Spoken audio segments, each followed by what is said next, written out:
704-873-1400. You can also visit Fred at his store, conveniently located on Hartness Road in Statesville. And welcome this Monday morning into Health Talk. Lowry Drug has served Statesville since 1959. Lowry is a full-service traditional pharmacy with a state-of-the-art compounding laboratory. Lowry Drug offers a wide variety of services, a full selection of herbs, homeopathics, essential oils, and a full line of Hammer Sports nutrition products. Lowry Drug is a full-time CPAP and BiPAP technician to help you get the right fit on your mask. Lowry has the complete line of American-made Golden Technologies lift chairs and scooters to help you stay mobile.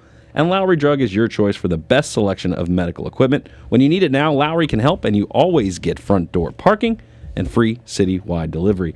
I'm here with Fred Lowry, Jr., pharmacist and doctor of natural medicine, and this is Health Talk. Happy Monday morning, sir. Thank you. You know, it's weird. This is the first time. So you're on video every week. I don't know if people know that. You are live stream on Facebook and YouTube and LinkedIn and our website, WSICnews.com. This is the first time I am on camera with you right now. I didn't know that either. Yeah, every week you are. That? Yes, sir. Absolutely. There There's a full archive of Dr. Fred in our video library. So what's going on this Monday? Well, first of all, I'd like to remind our listeners that next week we're moving to Friday. At 4 p.m. From 4 to 5, a full hour of Dr. Fred. Yeah. Wow. We'll see if I can maintain that. You're going to do good. I'm excited for you. I'm excited about it. Yeah. So I thought we'd talk about the joint health and exercise and things you can do to improve that. And part of this was my own little journey to improve my knee health. Oh, so you mean joint as in like in your body? You didn't mean like husband-wife joining up joint health programs. You didn't mean that. That's the lawyer part of it. Yeah, sorry. Yeah, I was just making sure, just clarifying. My apologies. Or the drug part, I don't know. Yeah, a combo. There you go. So I try to go to the gym a couple times a week doing different things just to stay active and fit, and I feel better when I do that. You know, there's a lot of obvious benefits to exercise, not just physically but mentally.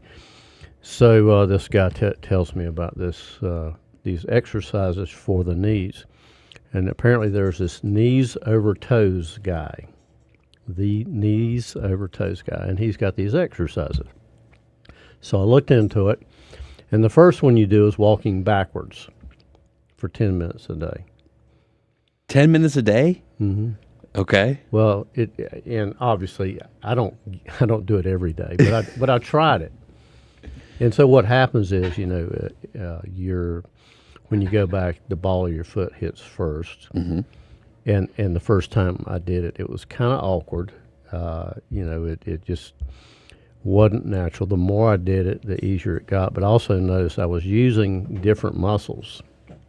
I could feel that, in my legs afterwards. It was kind of surprising to me. Were you doing it at the store, like, "Hey, welcome to Lowry Drug," or we walk backward and show you what you need? No, this wasn't like the backward. Was it the spacewalk? Oh yeah. The moonwalk, the moonwalk. Michael Jackson, yes. Yeah. So there's different exercises doing that, and then I ran across this article that walking backwards boosts your memory. So good for cognitive function. So basically, anytime you do something different that's out of the ordinary, out of the routine, you know, your brain's going, wait a minute, what are you doing here? You got to stop and think, kind of. You got to stop and think. Yeah. And another walking exercise is to walk, but make sure the ball of your foot hits first. Mm-hmm. So you can't go very fast doing that, and you have to take shorter steps. But that's another exercise. So basically, walking backwards can boost your memory, and it improves your balance as well. So they did these brain tests about cognitive function, and there was a Stroop task, which means you have to remember the colors of the words. But for instance, the word green might be the color red. So it's something different. But basically, they came up with that walking backwards improve your ability to make that shift, in cognitive function. Back to that memory kind of game almost. Right. So walking backwards puts less strain on your knees, your back, requires less range of motion. Apparently, it helps change the pelvis alignment to potentially alleviate low back pain. Which, by the way, low back pain is often not the back. It's associated with your leg muscles pulling on the pelvis, which could be your quads, your hamstrings, your glute muscles, all those things. So without fail, and I don't know if it's the chicken or the egg, but it's people with back problems, you can hit pressure points on their legs and they'll almost go to their knees. Really? So I don't know if they're trying to protect their back and they're using their muscles differently, but normally, or for a lot of people, and it doesn't mean that you don't have disc issues or things like that, but usually leg muscles are typically associated with low back problems. So just general fatigue of the back could be more affiliated with low strength in your legs? Is it It's strength? not the strength, it's the Endurance? over contraction of them. They're tight. So stretching. Stretching, absolutely. Stretching's very, very important, and I know it's important, and I do it sometimes, but I can't seem to make myself do it regularly. It's out of my routine, so I got to fix that. There's a place you can go locally. We'll talk about stretching. We can get you there. Okay. We'll get Fred Lowry there stretching. Very good. So the other thing about walking backwards, it apparently reduces body fat. It helped. Interestingly enough, women realized a almost 20% decrease in the sum of their skin folds. Skin what? Skin folds, wrinkles. Oh, wrinkles. Got it. Okay. Why didn't you just say that? Well, I could, and I did. 31% decrease in oxygen consumption doing that. So, it's something that can be helpful. And while we're talking about exercise, I will tell you that if you're walking, doing the Nordic walk, which involves using your arms with sticks. Oh, with the sticks. Okay. Has a tremendous benefit with your walking.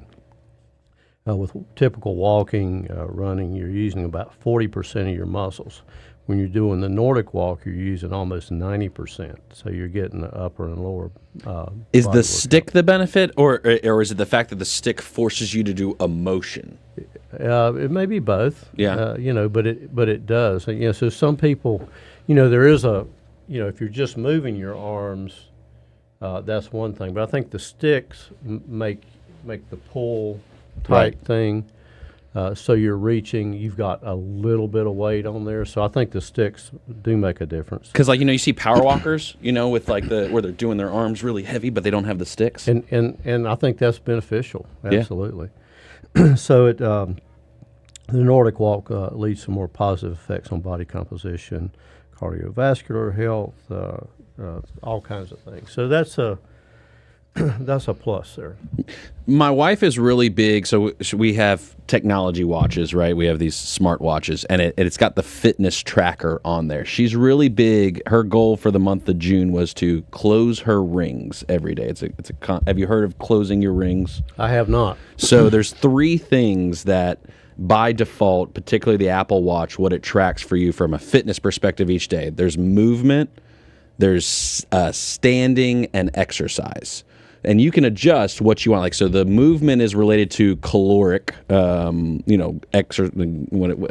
burning, is that the better way to say it? Standing every hour for 12 hours a day, at least for a minute. And then exercise, depending on what you set to, as well as a number of minutes exercising. Do you think those 3 concepts kind of encapsulate a good starting point for people, or what's your take on that as it relates? Because walking made me think of that. Well, I think the watch creates a little bit of accountability, for what you're doing, so it gives you a way of monitoring it.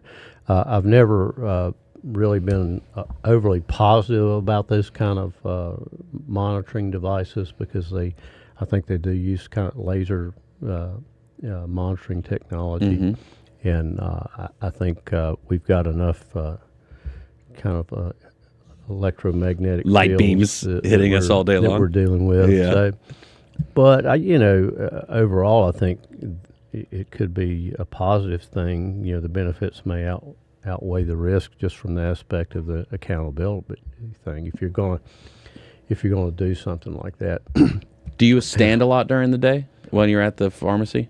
I do. There are times if I'm working out front, I'm standing and walking all day, and I can still do that easily. 10 hours without fatigue. So for many reasons, part of it you get used to it, but now I will tell you there are some days that I get more tired than others, Sure. depending on what's going on. But If you've had a weekend adventure out and about, probably doing who knows what in nature and surviving everywhere, Dr. Fred, that's what I envision. If the apocalypse happens, Dr. Fred, I'm texting you because I know that you will help me survive out in the wilderness and we will make it happen. I believe it. I've already started telling my friends this, by the way, too. I might be able to do that. I know you can. I'm very serious right now. I've already told all my friends that they won't be able to find me because I'm gonna be with Dr. Fred. That's what I've told them all. So, there you go. yeah. That doesn't ring true, completely true to me yet. Why? You don't think you would be a great No, survivalist? you've been telling all your friends. Oh, I've been that. telling all my friends. Yeah. Oh, I told them all that they need to start. It's a little early for them, but we're gonna. Okay. So the exercise part of it is important, but then the nutritional side of it is important.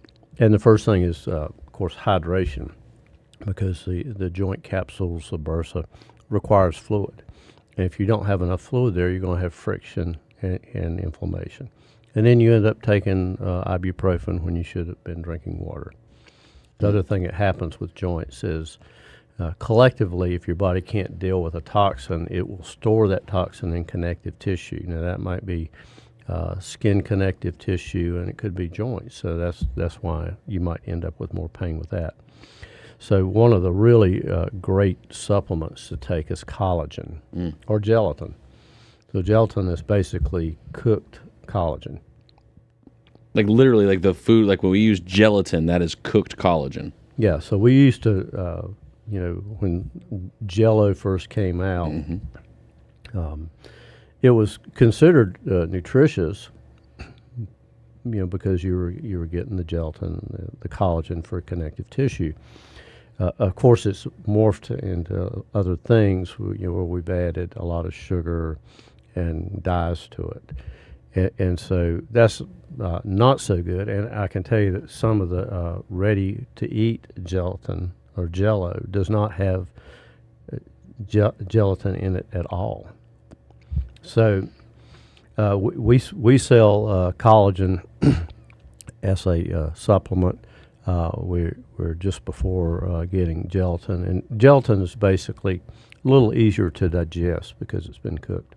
And so collagen in its, I guess I'll say natural. Is it a powder or is it what form? Well, is it's a powder, but they get it from animals' connective tissue. So muscle, has some of that. Connective tissue like ligaments. You can get it from bone. So if you cook a chicken. In a pot, and you're getting bone broth from that, or you're doing any kind of bone broth type supplement, you're getting collagen out, and that's the little gel stuff on top is the gelatin. So if I'm let's say I'm driving down Hartness Road, I stop off at Lowry Drug, I come in, the wonderful staff there at Lowry Drug comes up to me and I say, hey, I need some collagen, and so I'm going to get it in powder form. Am I then going to get home and I'm mixing it with like water, like I'm going to drink it? What am I going to do with it? You can mix it with water or something like that. I put it in my smoothie that I make in the morning. Yes, I've got this recipe where I use vegan protein powder, collagen, psyllium. I've got other nutrients and things that go in there. You can do a liquid multivitamin. So I'm getting about 36 grams of collagen every day. What else you put in your smoothie? You a big kale guy, or what else you put in there? No, it's just water and blueberries. Blueberries, huh? Yeah. That's Yeah. really my son loves blueberries, which I'm very excited about. Yeah, blueberries are a very nutritious food. Matter of fact, when doctors that are collecting stem cells from patients. One of the things they have them do, there's some supplements, but they have them eating a cup of blueberries every day because apparently it improves stem cell production, your own stem cell production. That's good to know. Yeah.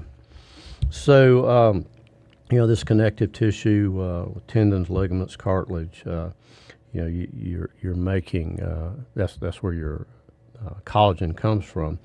So when you're just eating muscle meat, you're not getting those same proteins. So and there's a lot of benefits other than with the collagen. A lot of women will take it for healthier skin, decreasing the sagging, the wrinkles. Great for joint health, which is kind of what we're talking about, is providing nutrients for your joints and connective tissue. Great for your hair, great for your nails. It's the keratin in the collagen that helps with that. There's other nutrients, biotin, which a lot of people take as a supplement for nails, and can improve digestion.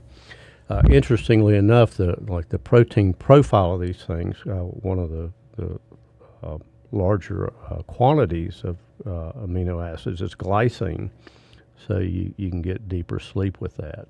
Glycine helps you sleep. Mm-hmm. Okay, and is that a natural thing the body produces, and we should maybe sometimes supplement with more, or that's completely an external man-made thing that we want to add? There are essential supplements. Essential means that you have to get them from your diet or external, and non-essential, which means your body can make them. I don't recall if glycine is. I don't think it's one that your body makes.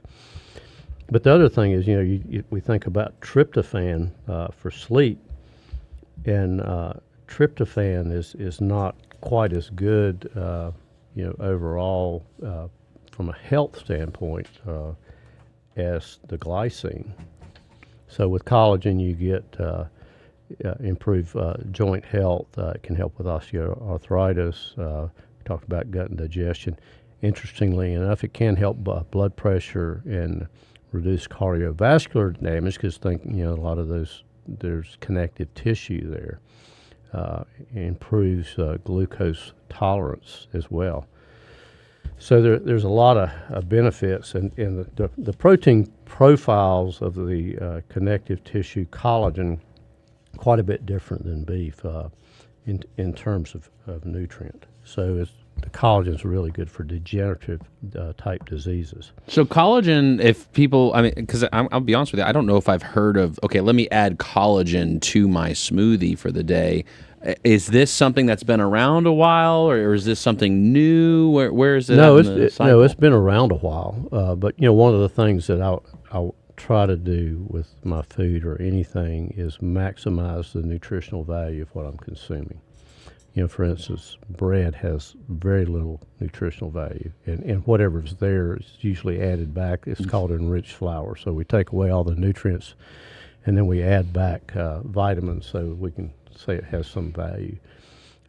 So the smoothie, the water, the blueberries, the vegan protein powder, which is rice and pea protein, which, by the way, when you're eating beans or peas and rice, you're getting a pretty complete protein profile. From a vegan standpoint. Yeah.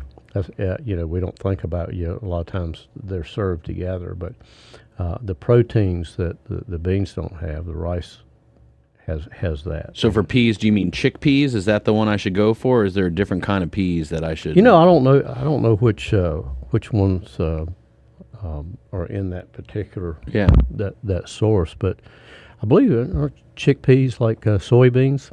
I don't know. That's a good question. I don't know. I was hoping you would know that. But chickpea is like hummus, right? That's what they make mostly hummus out of, is chickpeas? Yeah, I'll have to look into that. I was thinking that might be soy, which isn't good, right? Necessary. Like too much well, soy? It depends. I Right. guess if you've got a organic soy, which I don't know where you would find that. I'm sure there is some of that, but most of the soy is genetically modified, and a lot of chemicals involved in that. So you mentioned bread real quick. That if I were to make my own bread, would it be better for me than what's in the store? It probably would if you could find your own wheat berries from an organic source, and then you ground your own wheat. Because what happens once you grind or change that seed to flour, then the clock is ticking in terms of the nutritional value. Like it expires. So it has a very good nutritional value at that point in time. So there are a lot of people that do that, in making their own bread, and we all love bread, but for the most part, it's not the right thing to consume right now. No. Primarily because it's not nutritionally dense for the most part, but it's all the chemicals that we're adding to that, which also causes inflammation. And that's it. So we add a bunch of preservatives to it, and bread doesn't even last even that long. So even if you have all the preservatives in it, so the wheat portion of the good stuff, I would imagine, doesn't last very long at all. Am I right about that, or how long does it last? I don't know how long, but most of the time you're grinding it and using it fairly quickly. Yeah. So it's nutritionally that would be better. Yeah. But bread does not really mold anymore. At all? Now, My pantry says different, but no. Does it really? It's I had a little bit of a moldy bread I found the other day. How old was that bread? I don't know. It's one of those that made it to the bottom. It made it to the bottom of the cabinet, and so I'm not really sure. Well, it's the perishability has been diminished quite a bit, because they want things to last on the shelf. Yeah, they got to inject it with something. Something like that. Is that what they do with bread? They inject it with something? Is that? Yeah. So interesting. I mentioned the tryptophan. It basically can have an anti-metabolic effect. Because and some amino acids if you think about the proteins, amino acids, a lot of those are brain chemistry. And your ability to break down protein and make the neurotransmitters, brain chemicals. Yeah. Comes from protein. So the other thing about that, of course, if you're taking antacids or you're not digesting your food properly, you're probably not breaking that stuff down. So one of the side effects of a proton pump inhibitor like omeprazole that shuts down acid is depression. So you're not making, you may not be of course, depression can happen for a lot of reasons, but true. From a nutrient standpoint, that can certainly have an impact. Between collagen and beef, so you mentioned that like collagen's a bit better because it was the tissue component. Is that what you said is what the collagen kind of provides that beef doesn't necessarily? Is that what you said? Yeah, it's the connective tissue. So like years ago, people would not just eat, the muscle meat. They would eat the other things, or make soup. So like a lot of people, deer hunters as an example, might take the bones that they after butchering the animal and put it in a big pot and cook it. Now they've got bone broth. Yeah, and that would be an example of how things may have changed in terms of how we eat food, which includes, chicken. A lot of people don't eat whole chickens or cook whole chickens. We eat pieces of them. Yeah. And the same thing with beef or pork. So foods with bone in them, and depending on how you're cooking them, would have a better. Like bone-in chicken is better than boneless chicken? Yeah, anytime you're cooking something with the bone in, the flavor is going to be better, in my opinion. Well, we covered a lot today, Dr. Fred, and I appreciate it. Everything from health to food. Real quick, how many milliliters of water should I drink a day? Weight divided by 2 is the number of ounces. There it is. Health Talk is brought to you by Lowry Drug. I'm here with Fred Lowry, Jr., pharmacist and doctor of natural medicine. Join us each week, next week starting Friday at 4 p.m. Call 704-873-2247 and talk to Dr. Fred's team, 704-873-2247.